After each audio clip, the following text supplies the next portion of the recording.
ఎక్కడ లేని దరిద్రాలు మొత్తం మన ఇండియాలోనే వినాల్సి వస్తుంది. నేనైతే లాస్ట్కి నువ్వు హిందువా అని అడిగి చంపే కాడు కూడా వచ్చినాం మనం. దీని కారణం ఎవరు? మనమే, వేరే వాళ్ళు కాదు, మనమే. ఎందుకంటారా? కరప్షన్. మాట్లాడితే కరప్షన్, సెల్ఫ్నెస్. నేను ఒక్కడనే బతకాలి, నా చుట్టుపక్కల వాళ్ళు చచ్చిపోయినా నాకు పర్లేదు, నేను మాత్రమే బతకాలి అనుకునే కాడికి వచ్చినాం మనం. ఇప్పుడు 27 మందిని చంపాడాడు, మూటా ఉంది, చంపారు, అడిగి మరీ చంపారు. క్లియర్ కట్ చెప్తున్నా, అక్కడ ప్రతి ఒక్క మాటలో తెలుస్తుంది మనకి. అడిగి మరీ చంపడం, పాయింట్లు తీసి చూసి మరీ చంపారు. అంటే వచ్చినోడు ఎవడు? క్లియర్ కట్గా చెప్తున్నాడు. ఇంకోటి మ్యాటర్ ఏంటంటే క్లియర్ కట్ చెప్తుండు, వెళ్ళి మోదీని చెప్పమని. అర్థమవుతుందా? అంటే ఏం చేయలేరు, ఏం పీకలేరు, మేము ఇట్లనే చెప్తాం, ఇట్లనే చంపుతాం. అరే మన కాశ్మీర్లో వచ్చి చంపి రేపు మన ఢిల్లీకి కూడా రావచ్చు, మన హైదరాబాద్కి రావచ్చు, మీ ఇంటికి కూడా రావచ్చు. దానికి కారణం ఎవరు? నువ్వు నేను కాదా? పైసలకు అమ్ముపోవడం కాదా అది?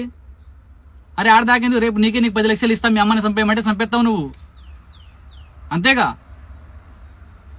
ఛా, ఈ ఇంకా ఎన్ని ఘోరాలు చూడాలి వస్తుందని నా మీద నాకే ఆయాసం వేస్తాను తెలుసా.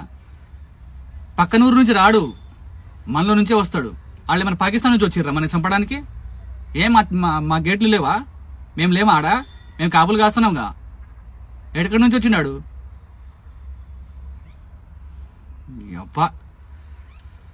ఫస్ట్ అయితే ఎవరినైతే ఈ దీన్ని సపోర్ట్ చేస్తుర్రో ఆ నా కొడుకుల్ని అడ్డంగా నరికేయాలి. మన ఇండియాలో ఉంటూ మన ఇండియా ఫుడ్ తింటూ దొంగ నా కొడుకులు మనల్ని చంపుకుంటారు ఏంటో నాకు అర్థం కాదు. చెత్త నా కొడుకులు ఎక్కడ తయారయ్యారా మీరు అసలు? ఇప్పుడు ఆ కాశ్మీర్ పరిస్థితి ఏంటి తెలుసా? టూరిస్ట్ వెళ్ళకపోతే తినడానికి తిండిలు ఉండదు వాళ్ళకి. ఆ పరిస్థితిలో ఉంటారు వాళ్ళు. ఎలా చేయాలనిపించిందో మీకు అర్థం కాదు. వేరే వాడు రాడు కదా, మీ వాడే కదా వచ్చింది. నువ్వు సపోర్ట్ చేసిన వాడే కదా వచ్చింది ఆడికి. నువ్వు రమ్మంటేనే కదా వాడు వచ్చింది. ప్లాన్, పగ్గడ్బందీ ప్లాన్ అది. పేల్గాం నుంచి హాస్పిటల్ దగ్గర 50 కిలోమీటర్ దూరంలో ఉంది హాస్పిటల్.